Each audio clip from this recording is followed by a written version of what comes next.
Look, we all love getting lost in a massive open world for like 100 hours. But not every game with a big map is actually worth your time. So I went through and searched for the best single-player open-world games you can play right now. No MMOs, no live service nonsense, just pure exploration and chaos. Some are obvious goats, some are weird hidden gems, and a couple might surprise you. So without further ado, let's dive in. Just Cause 3. Just Cause 3 is the kind of game that is basically an action movie simulator, where the physics engine is your best friend and your worst enemy at the same time. You play as Rico Rodriguez, and you are headed back to your home islands of Medici to take down a cheesy dictator who really loves his statues and military bases. The whole point is to tether things together and watch them go boom in the most ridiculous ways possible. Honestly, the story is just an excuse to fly around in a wingsuit and attach a cow to a gas canister just to see what happens. It lacks a bit of depth when you compare it to a massive RPG, but the sheer joy of blowing up a whole base without ever touching the ground is unmatched. You will probably spend way more time trying to slingshot yourself across the map than actually finishing the missions, and that is totally fine. Plus, the grapple hook mechanics feel so smooth once you get the hang of the movement. It is the kind of game where you turn your brain off and just embrace the madness of infinite C4. Just do not expect a deep emotional journey while you are busy crashing jets into fuel tanks for no reason. Days Gone. Imagine riding a motorcycle through a rainy forest while 1,000 zombies are trying to eat your tires, and that is the core loop of Days Gone. You are Deacon St. John, and you are just trying to find your wife in a world that has completely gone to trash after a massive outbreak in Oregon. The bike is your lifeblood, and you have to constantly scrounge for scrap and fuel, which adds a layer of stress that actually feels pretty rewarding. What is wild is the way the hordes work, because seeing a massive wave of freakers pour out of a cave is genuinely terrifying. The thing is that the game can get a little repetitive with the side camps and the slow start, but the gunplay and the stealth are solid enough to keep you going. Also though, the weather effects are some of the best in any open world game, and they actually change how the bike handles on the road. It took a while for people to appreciate this one, and I think it deserves a bit more love even if the mission structure feels a bit dated by today's standards. And, keeping your fuel tank full becomes a whole personality trait, and it makes the exploration feel much more grounded than your average sandbox game. No Man's Sky. Looking back at the launch of No Man's Sky is like remembering a totally different game because the developers have added so much content over the years. You start as a lone traveler on a random planet with a broken ship and a multi-tool, and your goal is basically to reach the center of the galaxy. The sense of scale is still mind-blowing because you can fly from a planet's surface straight into space without any loading screens at all. Low-key though, it is still a lot of resource grinding and menu management, which might not be everyone's idea of a good time. But then you find a planet with weird glowing plants and giant mechanical creatures, and it all feels worth it again. And also the base building has become super deep, so you can basically create a massive underwater research lab or a skyscraper on a desert moon if you want. It is a game about the journey rather than the destination, and the updates have made that journey feel much more alive with fleet commands and multiplayer missions. You will spend hours just scanning rocks and plants, and that sounds boring on paper, but the chill vibes are actually really addictive. It is a massive comeback story that turned a lonely tech demo into a proper universe. Death Stranding Director's Cut. You see, I've come to understand the truth of the Death Stranding. Making a game about walking sounds like a terrible idea until you actually play Death Stranding and realize how intense a steep hill can be. You are Sam Bridges, and you are a futuristic delivery man trying to reconnect a broken America by carrying heavy boxes across rugged terrain. The world is haunted by invisible monsters called BTs, and the rain literally makes things age faster, so every delivery feels like a life or death mission. And get this, because the physics matter so much, you have to manage your balance and stamina just to cross a shallow river without falling over. It is easily the most divisive game on this list because some people think it is a boring mailman and simulator, while others think it is a masterpiece of atmosphere. Honestly though, there is something very satisfying about finally building a road or a zip line that makes a previously impossible trek take only a few seconds. The story is completely wild and full of weird terms that take hours to understand. But the sense of isolation is really powerful. You feel like a tiny speck in a massive and beautiful landscape that is trying to kill you at every turn. It is not exactly a high-octane shooter, but it is an experience you will not forget. Assassin's Creed Odyssey. All right, we'll hunt for treasure. To put some drachmi in your pocket. That's our Mistios! Oh, the loot will be enough for a whole new ship! Let us talk about how massive Greece is, because Assassin's Creed Odyssey is quite literally a giant map filled with historical landmarks and legendary monsters.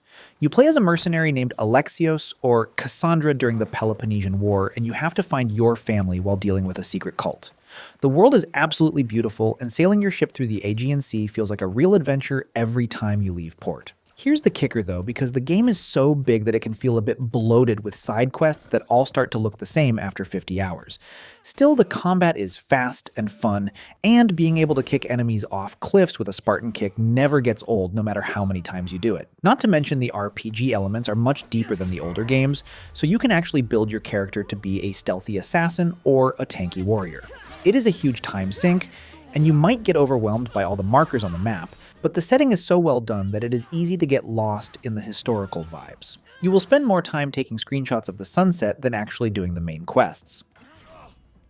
Far Cry 5.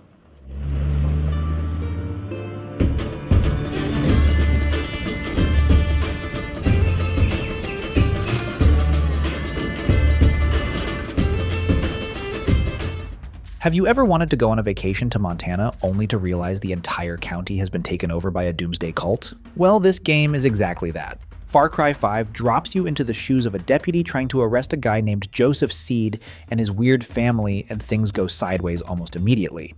It follows the classic formula where you clear outposts and climb things, but the setting makes it feel a lot more personal and grounded. And yeah, the gameplay is super polished, so sniping cultists or calling in a grizzly bear to maul your enemies never really gets old. On top of that, the soundtrack is weirdly catchy with all those cult hymns playing on the radio while you are driving a monster truck through a cornfield. The thing is that the forced capture missions can be a bit annoying because they interrupt your flow right when you are having fun.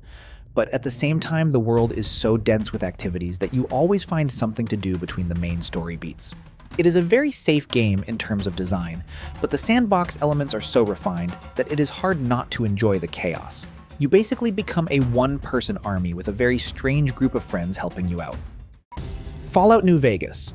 There is a reason why Fallout New Vegas is still considered the best in the series despite being over a decade old at this point. You are a courier who got shot in the head over a platinum chip, and now you are wandering the Mojave Wasteland to find the guy who did it. The writing and the player choice are on another level, because you can basically side with whoever you want, or just kill everyone if that is your style. As well as having great dialogue, the game features some of the best factions in RPG history like the NCR and Caesar's Legion. Even better is the fact that your stats actually matter in conversations, so having a high science or speech skill can completely change how a quest ends. The thing is that the game is definitely showing its age, and the graphics are pretty rough compared to modern titles. It is also famous for having a lot of glitches, but the community has fixed most of them with mods over the years. If you can look past the clunky shooting and the brown landscapes, you will find a story that is way more reactive than anything else in the franchise. It is the ultimate role-playing experience where your choices actually have consequences. Middle-earth: Shadow of Mordor.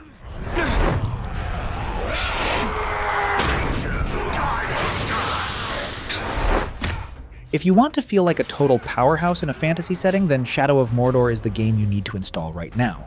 You play as a ranger named Talion who is bonded with a wraith named Celebrimbor, and together you are seeking revenge against Sauron in the heart of Mordor. The big draw here is the Nemesis system, which creates unique orc captains that remember your past fights and get stronger if they kill you. What's more is that these orcs have their own personalities and weaknesses, which makes every encounter feel like a personal grudge match.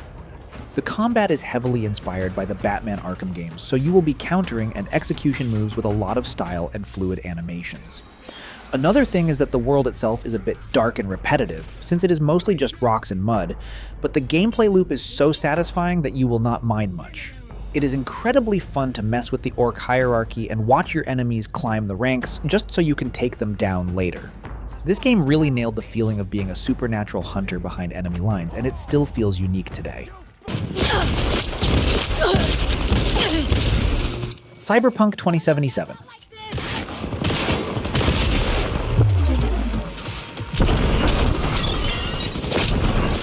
It is hard to believe how much Cyberpunk 2077 has changed since its disastrous launch, but it is finally the game we were all hoping for. You play as V, who is a mercenary in Night City trying to deal with a biochip in your head that is slowly being taken over by the ghost of a rock star. The city itself is the main character because the verticality and the neon lights create an atmosphere that is unlike anything else in gaming. To make it even crazier, the combat has been completely overhauled, so using cyberware and quick hacks feels fast and incredibly powerful. And the best part is that the side stories are actually just as good as the main quest with characters that feel like real people with actual problems. Not gonna lie though, the city can feel a little empty if you stop to look at the NPCs for too long, but the overall vibe is still top tier. Driving through the rain at night while the radio plays synthwave is a whole mood that makes the exploration feel meaningful. It is a massive RPG that finally lives up to the hype and offers a world that is worth getting lost in for 100 hours.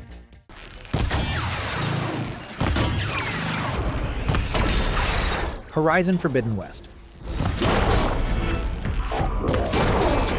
Visuals are usually the first thing people talk about with Horizon Forbidden West, because it is genuinely one of the best looking games ever made.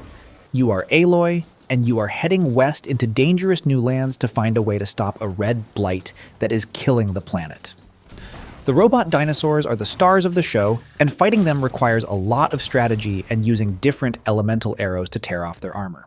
But here's the thing, because even though the world is stunning, the story can feel a little predictable if you played the first game recently.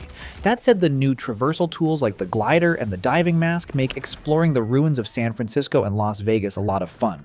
Plus, the combat is much more refined with better melee options and a huge variety of weapons to experiment with in the sandbox.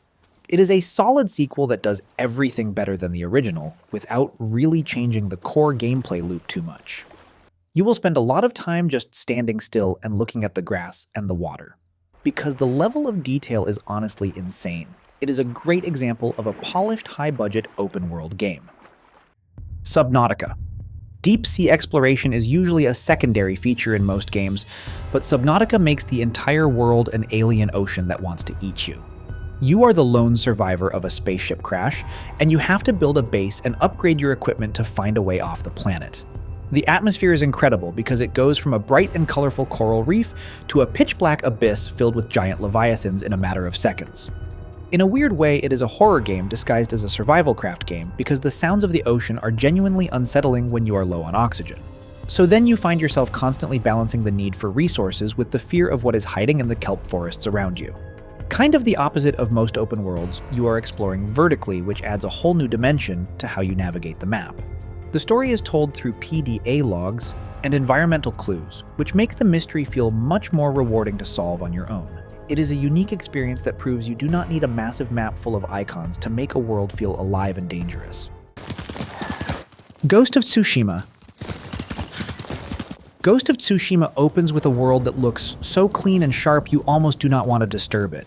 Then the invasion hits, and suddenly you are Jin Sakai trying to protect Tsushima while everything around you burns.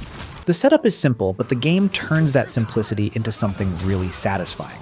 You ride across open fields, follow the wind instead of markers, and take on enemy camps with a combat system that feels smooth, readable, and deadly. It is the kind of game where every duel feels deliberate, and every strike has weight. And honestly, that makes the whole world easier to get attached to. The island is beautiful, the exploration is easy to enjoy, and the stealth and samurai styles both give you different ways to tackle problems. The story leans into honor, survival, and the cost of doing what needs to be done, which fits the setting perfectly.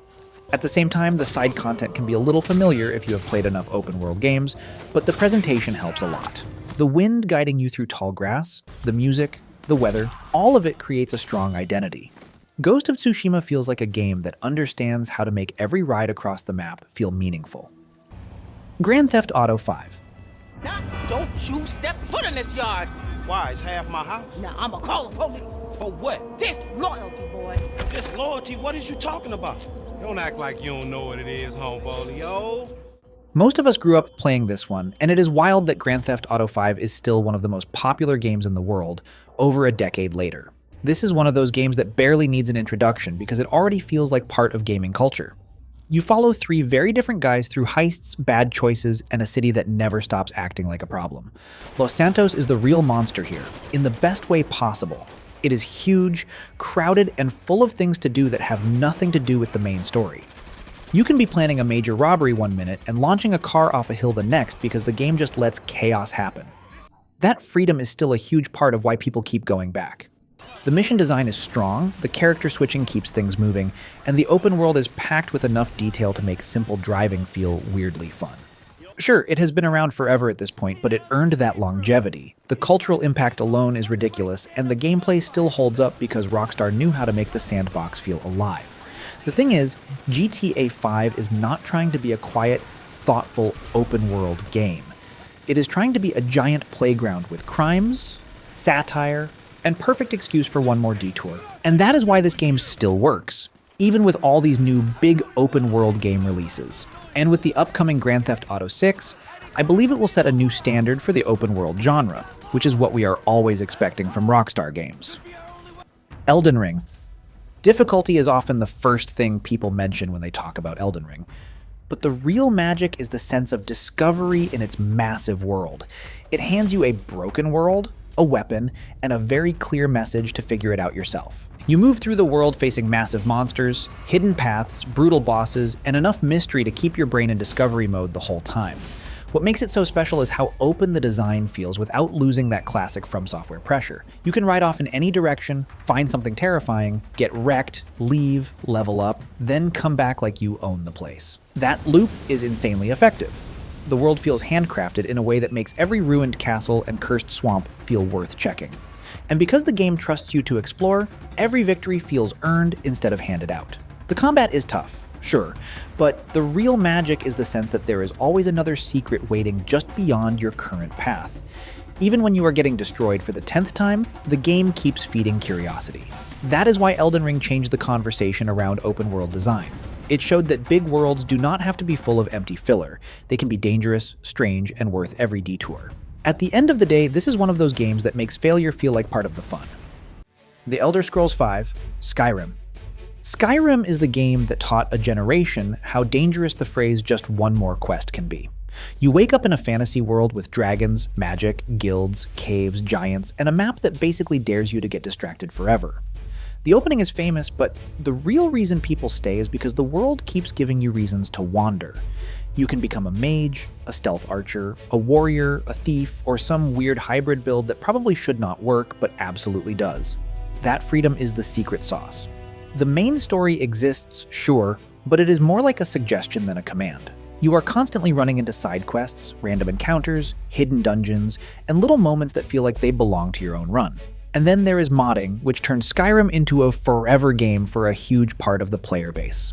Technically, it shows its age in a few places, no question. But the world is so easy to live in that those rough edges almost become part of the charm. Skyrim is still the king of comfortable wandering. It lets you build your own fantasy routine, and that routine somehow never gets old. The Legend of Zelda, Breath of the Wild. Breath of the Wild begins with a simple idea and turns it into a giant playground. You wake up in a ruined Hyrule and immediately get told, in the softest way possible, that the world is yours to explore however you want. That freedom is the whole point. You climb anything, glide off mountains, cook weird food, solve shrines, and experiment with the physics until the game starts feeling like a conversation between your ideas and its systems. And that is why it stands out so much. It is not just about checking off objectives, it is about noticing a hill and thinking, yeah, I can probably get there from here. The combat is light but flexible, the traversal is excellent, and the world is full of little discoveries that make detours feel smart instead of wasteful. The story is there in the background, but the real energy comes from how the game lets you make your own route through it. On top of that, the environmental interactions are still so clean that players keep finding creative solutions years later. Breath of the Wild changed expectations for open-world design because it trusted curiosity more than structure. And honestly, that trust paid off. It still feels fresh because every player ends up making their own version of the adventure. Red Dead Redemption 2. We will find him, we will bring him back to you, and we will kill any fool that had the temerity to touch one hair on that boy's head. Realism can be a double-edged sword in games, but Red Dead Redemption 2 uses it to create one of the most immersive worlds ever built.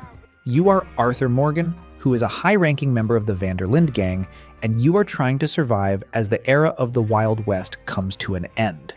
The level of detail is almost overwhelming because you have to eat and bathe and take care of your horse to stay in peak condition for gunfights.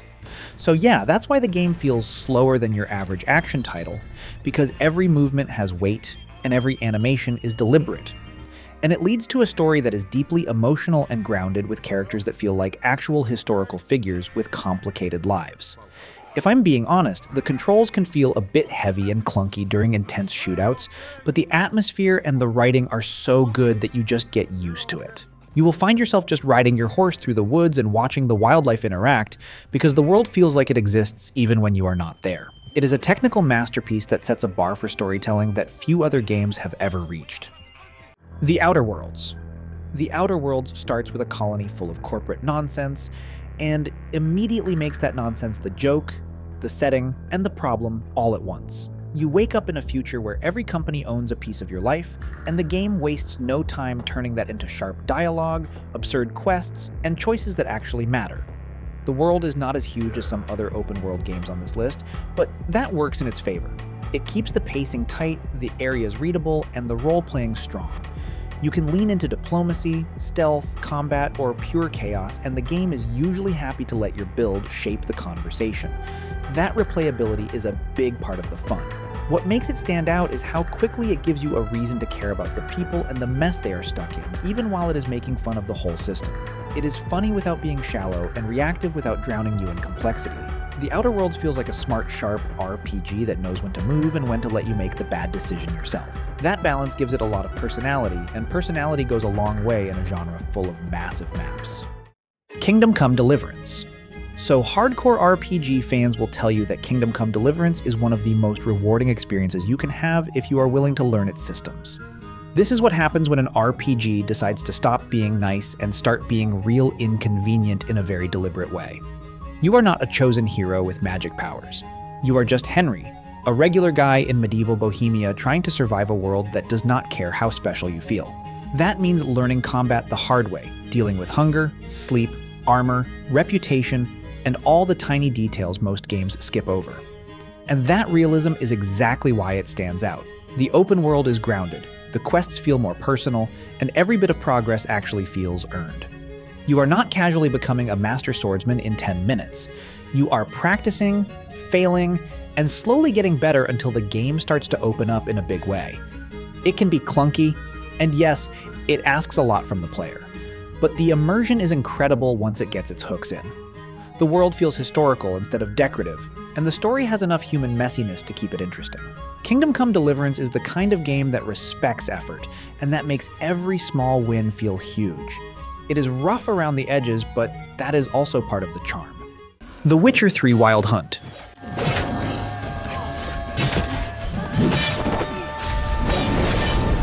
There's a reason why this game is also considered as one of the golden standards when it comes to open world.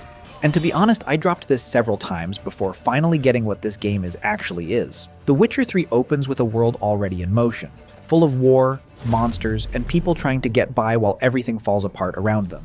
You're playing as Geralt, a monster hunter with a dry attitude, a long list of problems, and probably the best job in gaming if you ignore the part where it is constantly miserable. What puts this game at the top is how everything comes together. The story is strong, the characters feel alive, the side quests are better written than most main stories in other games, and the open world never feels empty just for the sake of being large. You can ride into a village expecting a quick contract and end up in a little story that sticks with you for hours. That is the magic here. The combat works, the exploration works, the dialogue works, and the world building is so solid that even small errands feel important. And the expansions only add more proof that the team knew exactly how to make this universe matter. The thing is, The Witcher 3 does not just give you a fantasy world. It gives you a world that feels messy, lived in, and worth caring about. That is why it stays at the top, and honestly, it earned every bit of that reputation. But yeah, those are the open world games that we personally recommend. There are still lots out there, and if you have any suggestions, please do let us know in the comments below. But as always, thanks for watching, and see you in the next one.